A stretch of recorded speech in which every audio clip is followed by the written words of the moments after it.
Batala magdamag na nawala ng kuryente ang isang barangay sa Marikina City. Ito'y kasunod po ng ginawang pag-akyat ng isang lalaki sa poste ng kuryente doon. Kumuha tayo ng update mula kay Ryan Lesigas live. Ryan.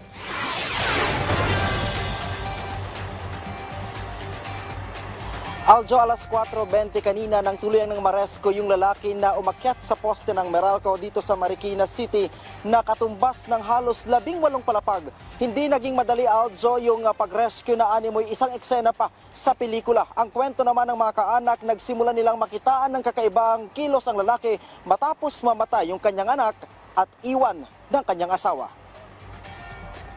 Pasado alas 3 kanina, ang kapatid na mismo ng lalaking umakyat sa poste na kinilalang si Dennis ang sumakay sa crane ng mga bumbero.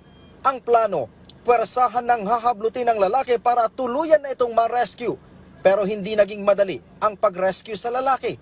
Nung nakalapit na kasi ang mga rescuer kasama ang kanyang mga kapatid, nagmatigas si Dennis. Imbes na bumaba, bigla na lamang itong tumayo sa tuktok ng poste. Sa pagkakataong ito, isang maling hakbang lang ng lalaki, maaari na siyang malaglag. Sa pagpapatuloy ng negosasyon, hinataw pa nito ang bumbero ng bakal na mula sa poste. Pero nung nakakita ng pagkakataon ng mga rescuer, agad hinablot si Dennis.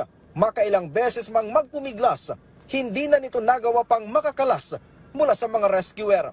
Hanggang sa tuluyan na itong naibaba. Gusto kasi nating kalmado siya, maging kampante sa atin. Kaya po natin hinayaan yung mga kapatid niya na makinegotiate. Kaso nga lang parang hindi siya parang konbensido sa atin. So ginamitan na po natin ang yung pinurisan na po natin siya. Actually na catch up na natin yung trust and confidence with the presence noong relative na dumating. So ginamit natin itong dalawang ito, okay?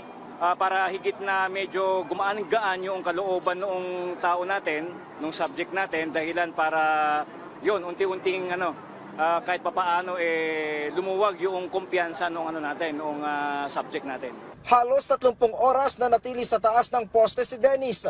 Sa tagal ng pananatili sa taas ng poste, halatang nakakaramdam na rin ito ng pagod dahil kung minsan humihiga na ito sa kable ng kuryente. May mga pagkakataong makapigil hininga ang eksena dahil nag-aala Spider-Man ang lalaki habang tumutulay sa mga kable ng kuryente. Ang Bureau of Fire Protection sinubukan ng i-corner ang lalaki pero hindi sila makaporma sa leksi nito. Pinagpuputol na ng mga otoridad ang mga sanga ng kahoy sa paligid ng poste para madaling masagip ang lalaki. Naglagay na ng cushion bag sakaling malaglag ito.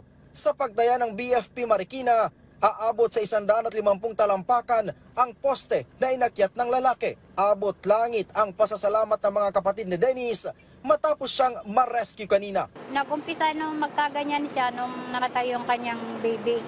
Tapos iniwan siya ng asawa niya. Alas 11 kahapon ang unang namataan ng lalaki sa puno ng mangga. Pero nang sitahin ito ng mga residente, umakyat na ito sa poste. Pansamantalang pinatay muna ang supply ng kuryente sa lugar habang patuloy ang negosasyon sa mga rescuer sa lalaki. Kaya ang resulta, naperwisyo ang ilang residente at negosyo sa lugar.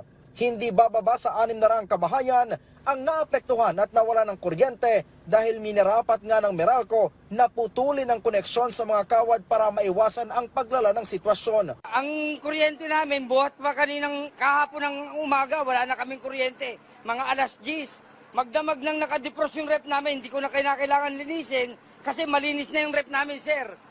Kaya ngayon, ito, nagsisimula uli kami ng konting paninda para makatawid kami sa maghapon ngayon. Senior kami mag-asawa, may batang apo namin, dalawa, hindi sila nakatulog. Pasado alas 11 kanina, naibalik ang supply ng kuryente sa mga kabahayan. Paliwanag dito ng Meralco.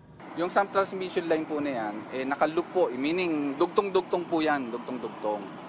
Pag po pinatay po natin yan, ang nangyayari po, yung pong portion na kung saan po ito mga nakakonekta, ang ginagawa po natin, kung may pangangailangan po na ilipat natin po yung substation na mga affected, nililipat po natin. Kasi hindi naman po itong linya na to, siya po yung direktang nagbibigay sa mga customers.